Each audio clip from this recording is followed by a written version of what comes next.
Parfois, on arrive fatigué, pas du corps, mais de porter trop de choses à l'intérieur, de trop penser, de tourner en rond sur les mêmes idées, encore et encore, sans trouver un endroit où s'arrêter. Il y a des jours où l'on n'a pas envie de chercher des réponses, ni de comprendre quoi que ce soit. Des jours où l'on ressent simplement un poids, comme si quelque chose était toujours là, présent, même si on ne le voit pas. Cette vidéo naît de là, de cette fatigue qui ne s'explique pas toujours, de ce moment où tu ne veux pas qu'on te dise quoi faire, mais simplement entendre quelque chose qui ne pousse pas. Dans Mystique, on a souvent parlé de ça, de ne pas forcer, de ne pas vouloir tout réparer, de laisser les choses se remettre en place quand on leur donne de l'espace. Alors, on continue par là, sans hâte, sans bruit, en laissant tout cela avancer à son propre rythme. La fatigue de soutenir. Souffrance, charge intérieure. Il y a un moment très précis où la fatigue commence. Et il n'a rien à voir avec ce qui se passe à l'extérieur, mais avec ce que tu fais à l'intérieur quand quelque chose ne s'accorde pas et que tu essayes de le comprendre, de l'ordonner, de lui trouver une explication qui remettrait tout à sa place. L'esprit va vite dans ces moments-là. Il réexamine, compare, se souvient de choses anciennes, imagine ce qui pourrait arriver ensuite. Et tout cela se produit même quand tu es immobile, même quand tu ne fais rien, comme s'il y avait à l'intérieur une conversation qui ne s'éteint jamais.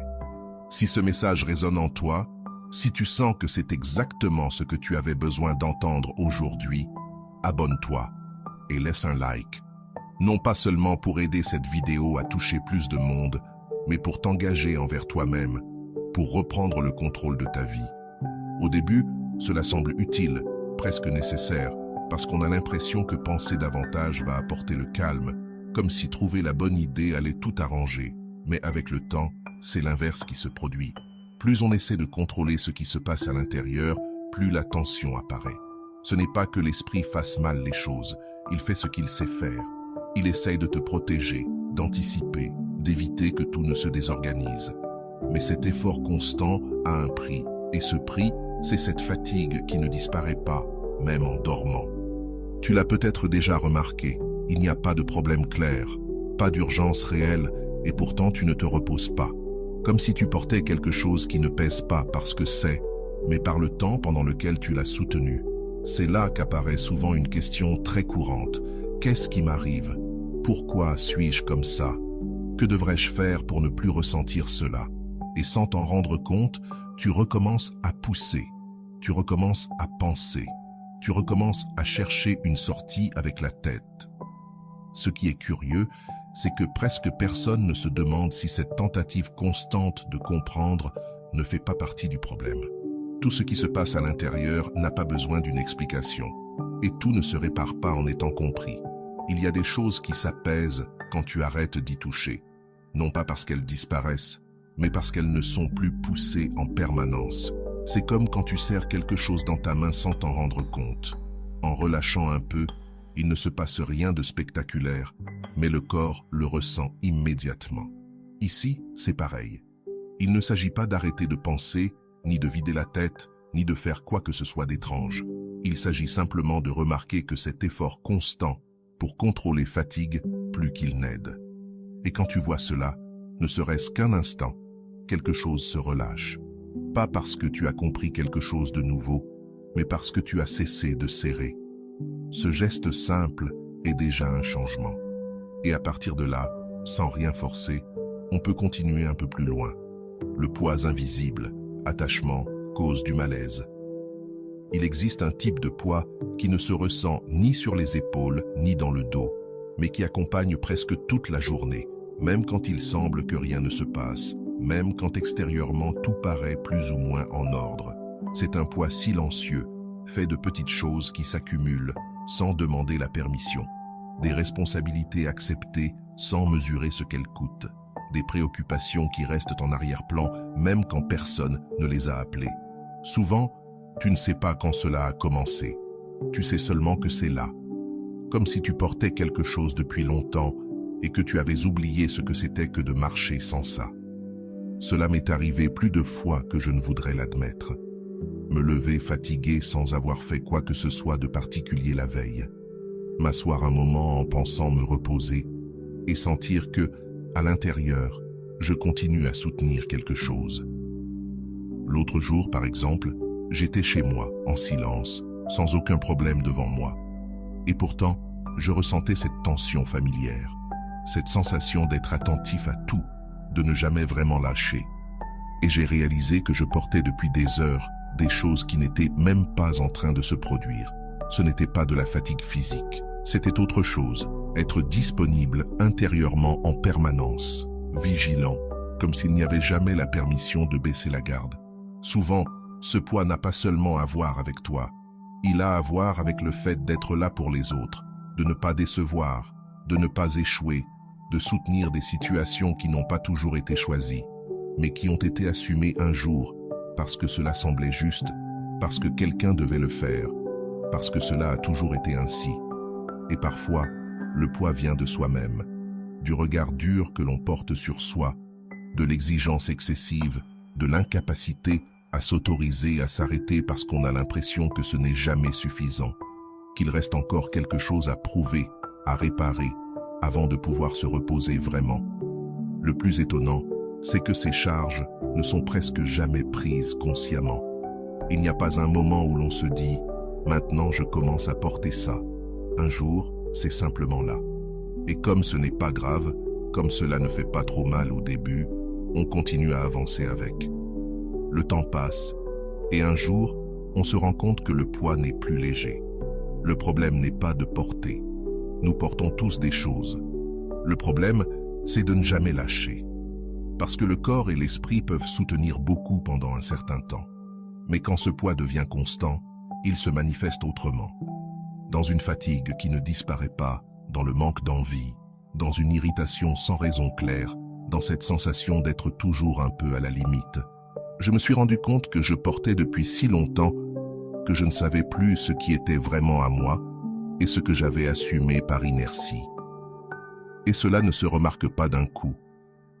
Cela se voit dans de petits détails, dans la façon dont tu réagis, dans la difficulté à t'arrêter, dans le fait que même les moments calmes ne le sont jamais tout à fait. Quand on porte trop longtemps, quelque chose arrive souvent.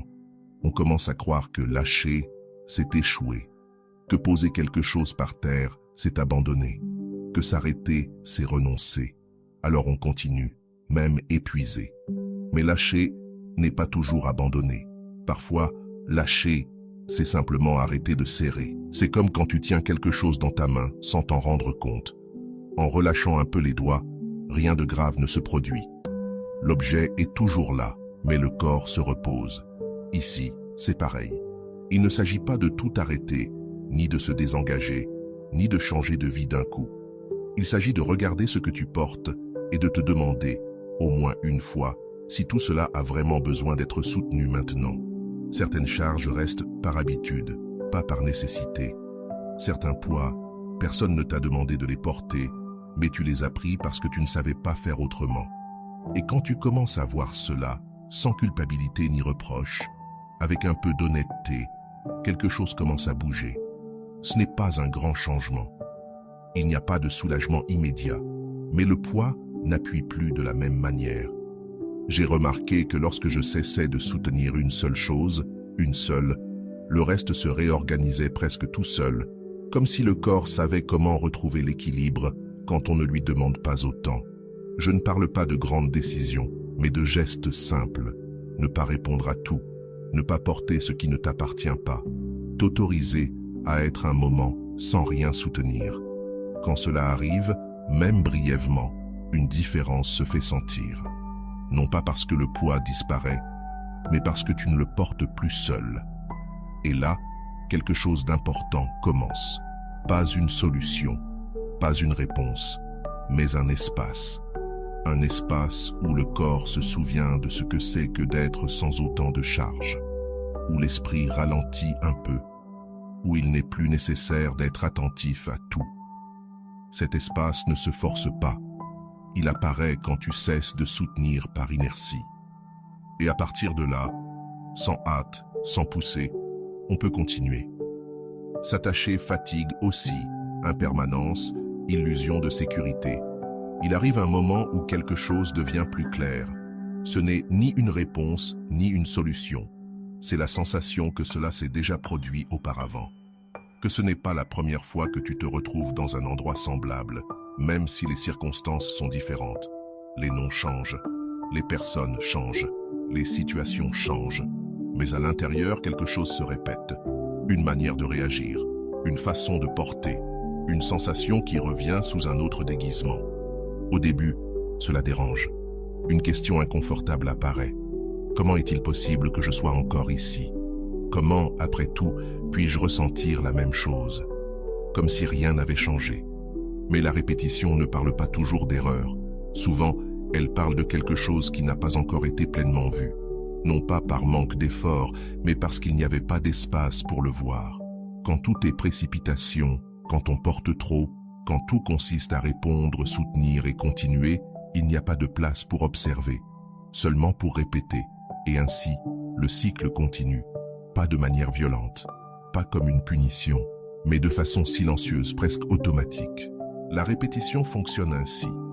Elle ne s'impose pas, elle n'avertit pas, elle n'oblige pas. Elle revient simplement encore et encore, jusqu'au moment où quelque chose à l'intérieur ralentit un peu et regarde. Pas pour juger, pas pour corriger, juste pour se rendre compte.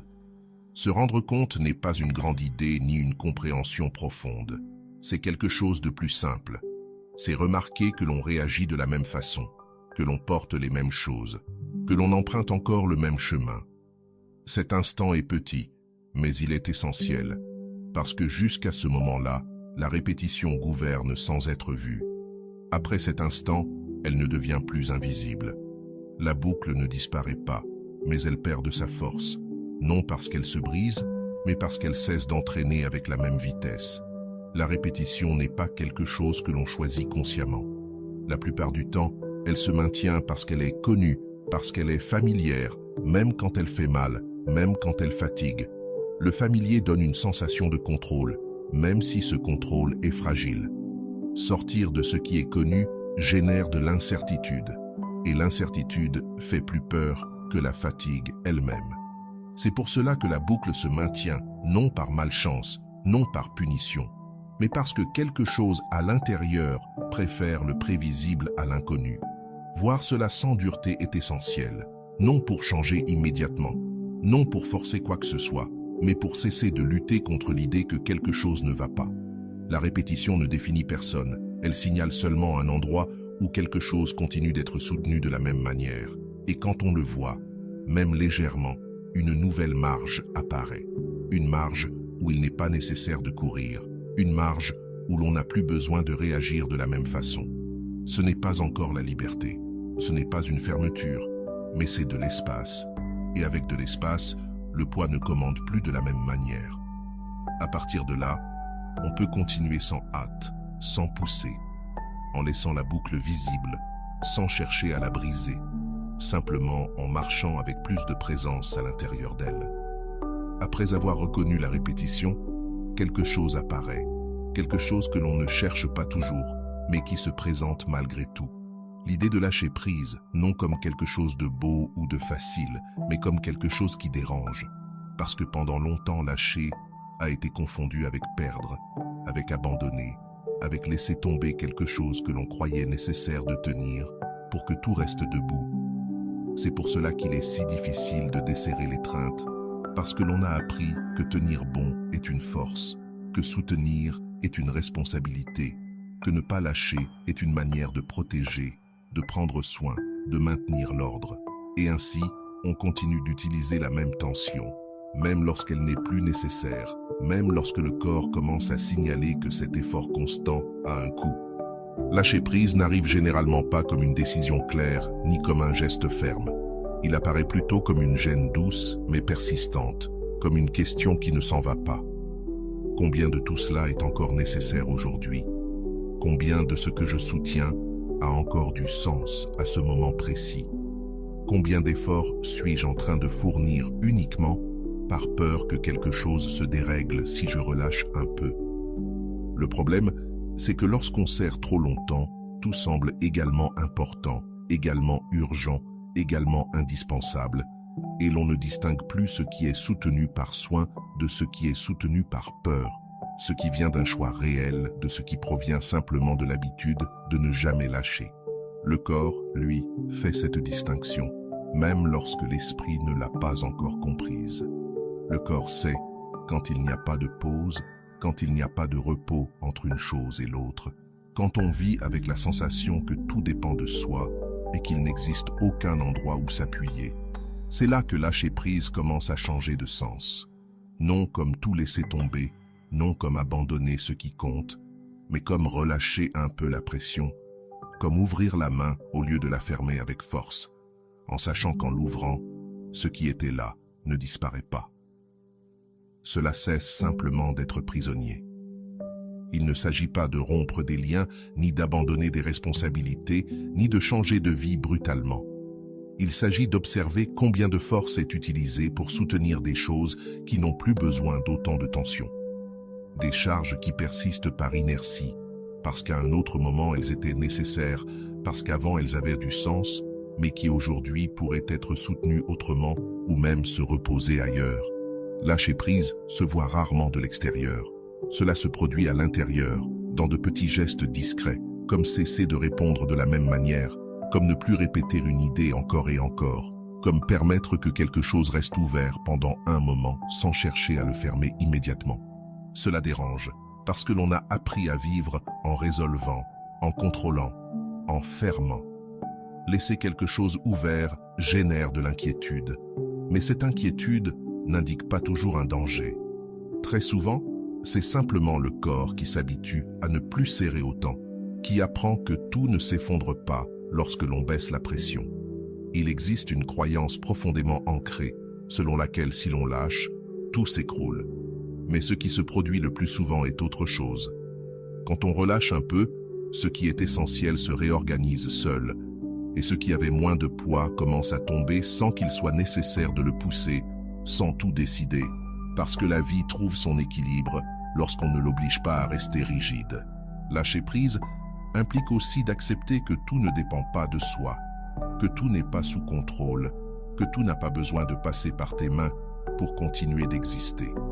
Cela n'enlève ni valeur ni présence. Cela enlève du poids. Cela enlève cet effort continu qui a été confondu trop longtemps avec la valeur personnelle. On nous a appris que le repos arrive après l'épuisement, comme s'il fallait se vider entièrement pour mériter de s'arrêter.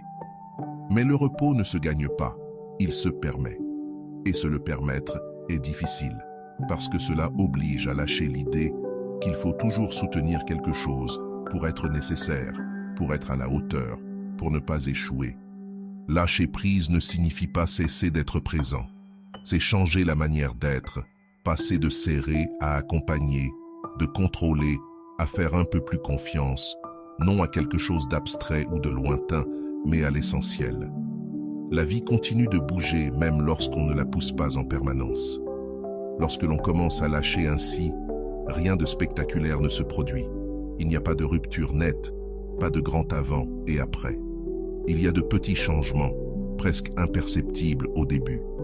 Des moments où le corps se repose sans y penser. Des instants où l'esprit ralentit. Des espaces où il n'est pas nécessaire d'intervenir ni de soutenir quoi que ce soit. Et ces espaces comptent, parce qu'en eux, le poids cesse d'être constant.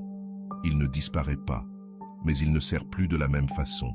Et cela transforme l'expérience, non comme une solution, mais comme une autre manière d'avancer, avec ce qui est là. Lâcher prise n'est pas un objectif, ni quelque chose que l'on atteint une fois pour toutes. C'est un geste qui se répète. Chaque fois que l'on remarque que l'on serre trop, parfois on parvient à relâcher un peu, parfois non. Et cela aussi fait partie du processus, sans le rendre parfait, sans tout réussir. Il suffit de reconnaître quand quelque chose est soutenu par peur et non par soin, car cette reconnaissance initie déjà le relâchement. À partir de là, apparaît un espace calme où il n'est pas nécessaire de courir, où tout ne dépend pas de toi, et où le corps commence à faire confiance au fait que tout ne s'effondrera pas si tu diminues un peu la force. Cet espace ne se force pas et ne se cherche pas. Il apparaît lorsque l'on cesse de serrer, et depuis cet endroit, on peut continuer sans hâte, sans pousser, sans avoir besoin de fermer quoi que ce soit. Après avoir lâché un peu, il n'apparaît généralement aucune réponse claire ni sensation particulière qui confirmerait quoi que ce soit. Ce qui apparaît est plus discret, un silence qui n'a rien à voir avec le fait de ne plus entendre, mais avec le fait de ne plus pousser. Ce silence ne s'installe pas comme un état profond, ni comme quelque chose de permanent. Il apparaît par moments dans de petits interstices, lorsque l'esprit cesse de courir sans que personne ne l'arrête, et que le corps ralentit presque sans s'en rendre compte. Extérieurement, rien ne change. Tout semble identique.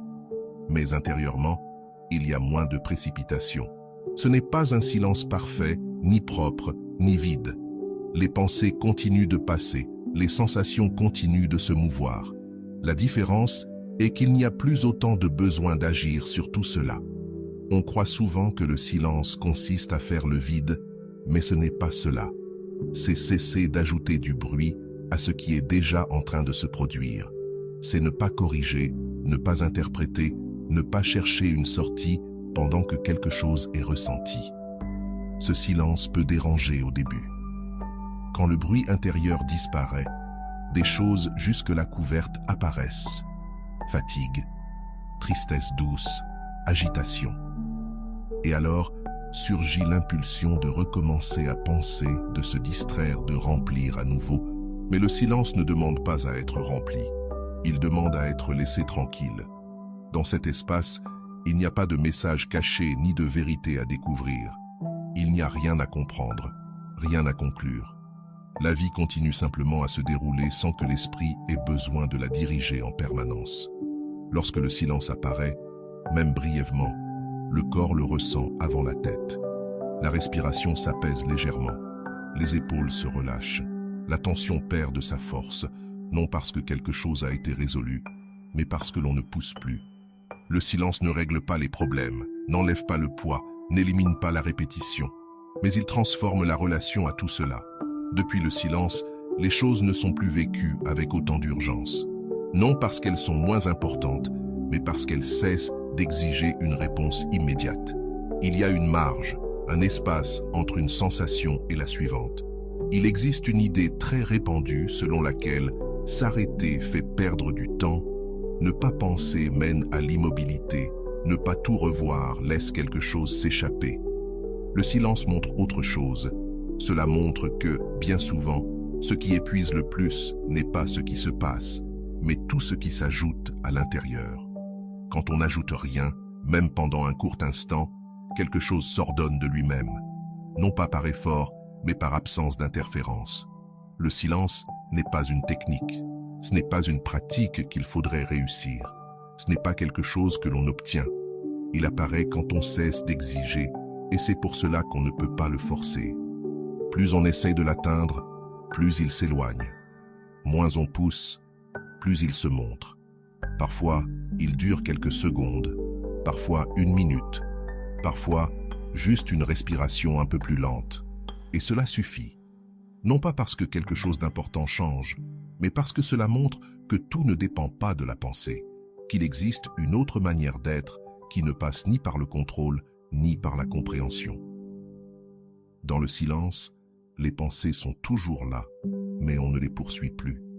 Les émotions continuent de bouger, mais on ne les pousse vers nulle part. On les laisse passer, comme l'eau quand on ne la remue pas. Et dans ce laisser passer sans intention particulière, quelque chose de simple se fait sentir. L'esprit n'a pas besoin d'être occupé en permanence pour fonctionner. Il peut se reposer sans disparaître. Il peut être éveillé sans être tendu. Depuis le silence, même le poids se ressent différemment. Il ne disparaît pas, mais il cesse de tout occuper. La répétition ralentit, non parce qu'elle se brise, mais parce qu'elle n'est plus alimentée par une réaction constante. Depuis le silence, lâcher prise n'est pas une action, c'est une conséquence naturelle du fait de ne plus serrer. Le silence ne demande pas de fidélité, il n'exige pas de routine. Il ne punit pas s'il n'apparaît pas. Il est disponible chaque fois qu'on ne l'entrave pas. Dans une pause, dans une respiration plus ample, dans un moment où il n'est pas nécessaire de faire quoi que ce soit avec ce que l'on ressent. Même s'il passe inaperçu, il laisse une trace douce, comme si le corps se souvenait qu'il existe un lieu où il n'y a rien à porter. À partir de là, on continue sans réponse, sans conclusion, avec un peu plus d'espace. Quand quelque chose commence à se relâcher, après le silence, apparaît quelque chose que l'on n'a pas toujours envie de regarder. Non pas parce que ce serait sombre, mais parce que cela démonte beaucoup d'idées auxquelles on s'est accroché pendant des années. Apparaît la sensation que rien ne reste figé, que tout change même quand cela semble stable, que ce qui pèse aujourd'hui ne pèsera pas de la même façon demain, et que ce qui soutient aujourd'hui se transformera. Au début, cela inquiète, parce qu'on a appris à chercher la sécurité dans ce qui demeure, dans ce qui se répète, dans ce qui paraît solide. Et quand on commence à sentir que rien n'est totalement stable, la peur surgit, comme si le sol pouvait se dérober à tout moment. Mais l'impermanence n'arrive pas pour effrayer, elle arrive pour desserrer. Tout change, qu'on le veuille ou non. Les situations changent, les personnes changent, les émotions changent, la manière de vivre les choses change. Même ce qui semblait faire partie de soi depuis toujours se transforme. Le problème n'est pas que tout change. Le problème, c'est d'essayer d'empêcher le changement. C'est là que l'usure apparaît. Dans le fait de soutenir quelque chose qui est déjà en mouvement. Dans la tentative de figer ce qui par nature ne reste pas immobile. Dans la résistance à un processus qui suit son cours même quand on s'y oppose. Quand on regarde avec plus de calme, on voit que beaucoup de choses qui font mal aujourd'hui ne font pas mal pour ce qu'elles sont, mais à cause de l'attente qu'elles auraient dû durer plus longtemps, être différentes ou ne pas s'être transformées. Et cela se ressent dans le corps, dans la tension, dans la nostalgie, dans la peur de perdre. Accepter que tout change ne signifie pas se résigner ni devenir froid. Cela signifie cesser de lutter contre l'inévitable. Cela signifie ne plus dépenser autant d'énergie à retenir quelque chose qui est déjà en train de partir ou à forcer quelque chose qui n'est pas encore arrivé. Il y a eu un moment où cette idée a cessé d'être théorique pour devenir très concrète. Réaliser que beaucoup de choses qui me préoccupaient avaient changé d'elles-mêmes avec le temps, sans que je fasse quoi que ce soit de particulier, et que d'autres, auxquelles je me suis accroché avec force, ont changé quand même, mais avec beaucoup plus d'usure en chemin. Ce n'était pas une belle leçon, c'était simple. Voir que le changement se produit avec ou sans permission. Quand on accepte cela, quelque chose se détend. Pas tout, mais quelque chose, oui. Parce qu'on ne vit plus chaque mouvement comme une menace. On n'interprète plus chaque transformation comme un échec. On commence à la voir comme une partie du fait d'être vivant. L'impermanence n'enlève pas de valeur aux choses. Elle ne les rend pas insignifiantes. Au contraire, elle les rend plus réelles. Quand on sait que quelque chose ne durera pas toujours, on le vit autrement. On écoute davantage, on est plus présent, on exige moins, on essaie moins de contrôler. Et on lâche plus tôt. Bien souvent, la souffrance apparaît quand on cherche à retenir une version de la vie qui n'existe déjà plus. Une étape, une relation, une manière d'être, une image de soi qui a changé. Accepter le changement n'est pas oublier, c'est cesser de lutter. Quand on ne lutte plus, le poids se répartit mieux.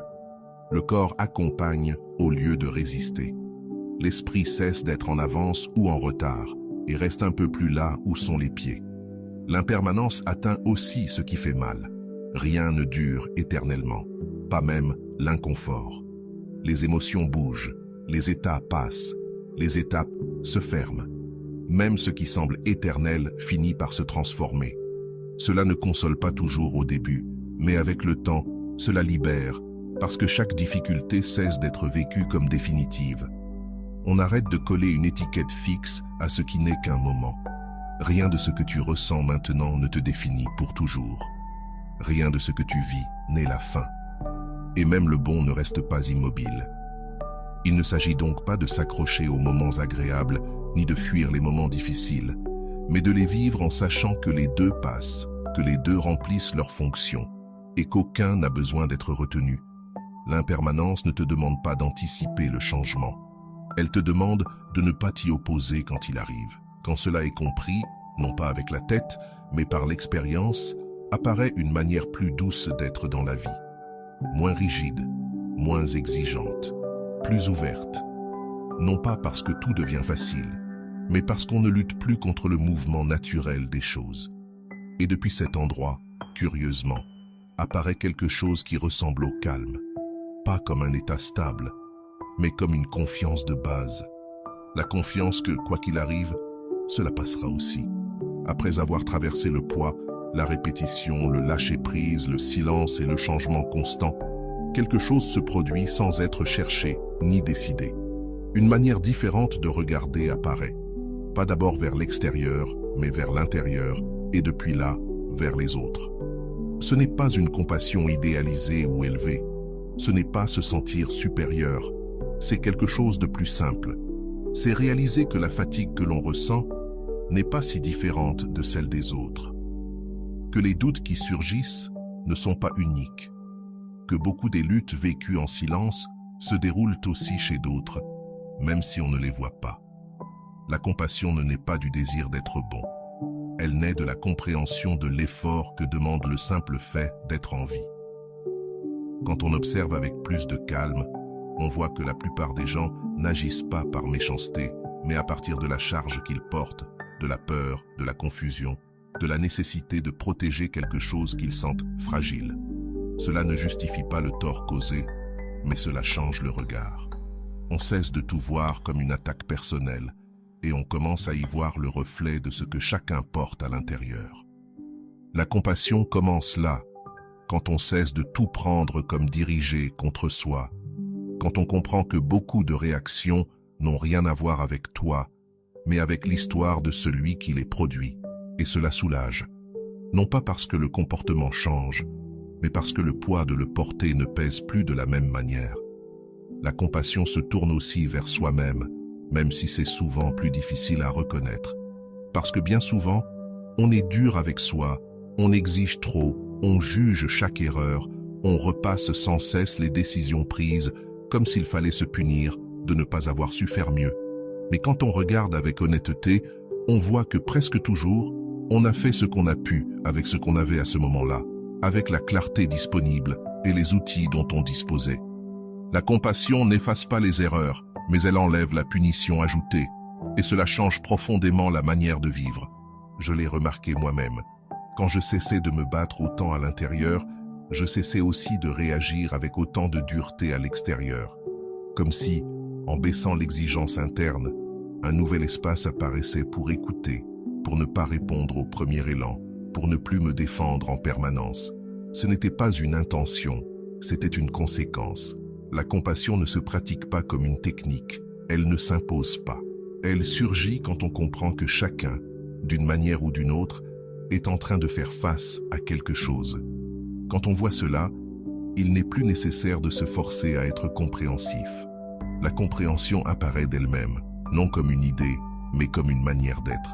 Cela ne signifie pas tout supporter ni tout permettre. La compassion n'est pas une faiblesse. Ce n'est pas dire oui à tout. C'est savoir poser des limites sans ajouter de haine. C'est s'éloigner quand il le faut, sans transformer cela en guerre intérieure. La vraie compassion ne crie pas, ne s'exhibe pas, ne cherche pas de reconnaissance. Elle se perçoit dans de petits gestes, dans le fait de ne pas répondre sur le même ton, de laisser de l'espace là où il y avait auparavant un affrontement, de choisir de ne pas ajouter plus de dureté à une situation déjà lourde.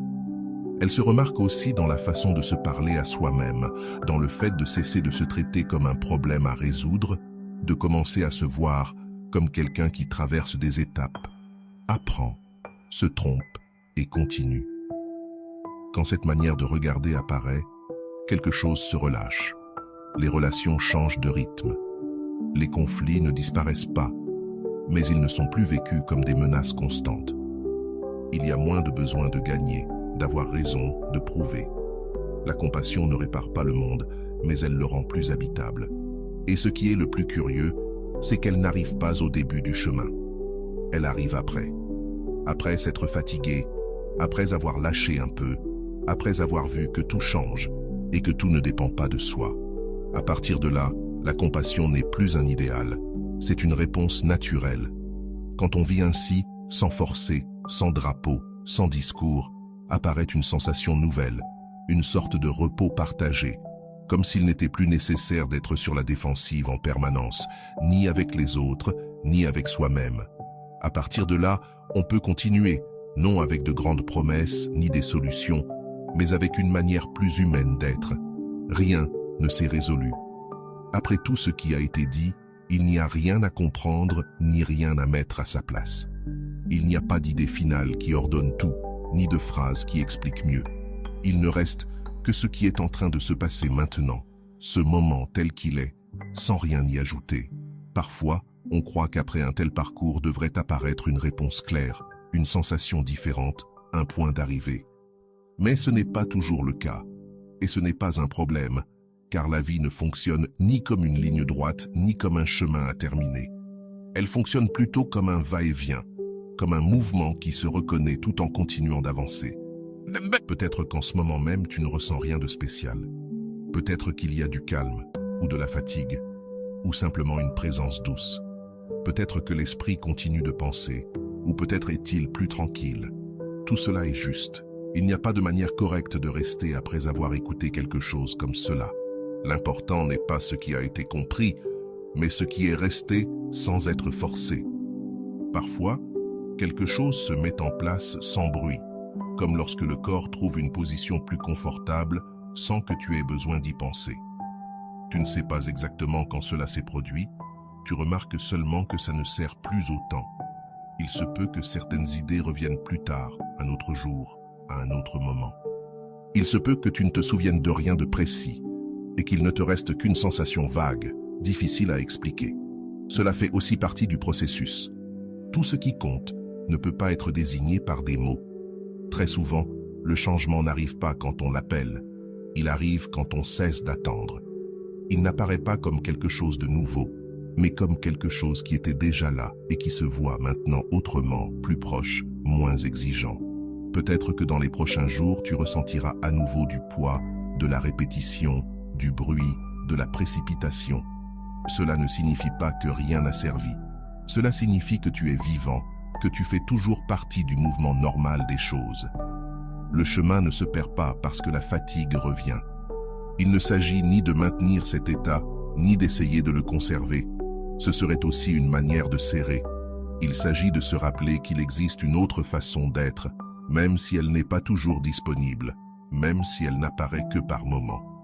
Parfois, il suffit de s'en souvenir, de se rappeler que tout ne dépend pas de toi, que tout n'a pas besoin d'être résolu maintenant, qu'il y a des moments où ne rien faire avec ce que tu ressens est suffisant. Il n'y a rien à emporter d'ici, il n'y a rien à appliquer, il n'y a rien à changer immédiatement. La vie continuera de demander ce qu'elle demande, et tu répondras comme tu peux, comme tu l'as toujours fait. Mais peut-être, juste peut-être, qu'il y aura un peu plus d'espace entre une chose et la suivante. Cet espace n'est pas spectaculaire, il ne se voit pas de l'extérieur, mais il se ressent. C'est un espace où il n'y a pas autant de hâte d'arriver, ni autant de pression pour comprendre, ni autant de besoin de bien faire. Et quand cet espace apparaît, même pour un court instant, quelque chose s'ordonne sans effort. Non pas parce que tout s'emboîte, mais parce que cela fait moins mal que tout ne s'emboîte pas. Il n'y a pas d'enseignement final ici. Il n'y a pas de conclusion. Il y a une invitation très simple à continuer de vivre ce qui vient avec un peu moins de dureté, avec un peu plus de marge, sans ajouter de poids inutile à ce qui est déjà suffisant. Si en ce moment tu as besoin de silence, c'est très bien. Si tu as besoin de te lever et de continuer ta journée, c'est très bien aussi. Rien ne se brise en bougeant, rien ne se perd en continuant. Cela ne se ferme pas ici, parce que cela n'a jamais été fermé.